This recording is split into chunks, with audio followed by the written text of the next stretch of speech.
আমরা পানির দেশে থাকি। পানি আমাদের, পানির মধ্যেই আমাদের বসবাস। নদীমাতৃক বরগুনা জেলার আপনারা দেখছেন যে এখানে আমাদের খাদ্য নদীর পাশেই কিন্তু দেখেন যে একটি কমিউনিটি, যেটা হলো গুচ্ছ গ্রাম।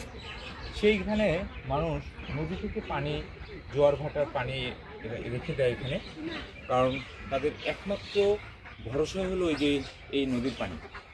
টিউবওয়েলে পানি অনেক সময় পায় না, তারপরেও তারা এখানে এই যে রিজার্ভ করে পানিগুলো রাখছে, দেখছেন যে একটা বাসার পানি রাখছে তাদের রান্না বান্না, খাওয়া দাওয়া এবং এই পানি আবার কখন যে পানি আসবে সেই সেই পানির জন্য অপেক্ষা করছে তারা। কিন্তু আমরা একটু কি সচেতন হতে পারছি যে এই কমিউনিটির যে পানির জন্য এই ঘরগুলো যখন তৈরি করা হয়েছিল তখন কি এইগুলোর জন্য কি বরাদ্দ হয়েছিল যে ট্যাঙ্কি, অন্যান্য এইটা আদার্স যে সুযোগ সুবিধা হয়েছিল, কিন্তু তারা সেটা পায়নি।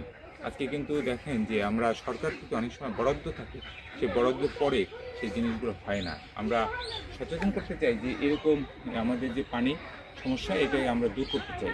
আগামীতে জানি কেউ কোনো এরকম প্রজেক্ট করলে সরকার যদি কোনো করে সেখানে যেন গুরুত্ব দেওয়া হয় আমাদের স্যানিটেশন, আমাদের পানি সমস্যা, এগুলো নিয়ে আমাদের কাজ করা দরকার।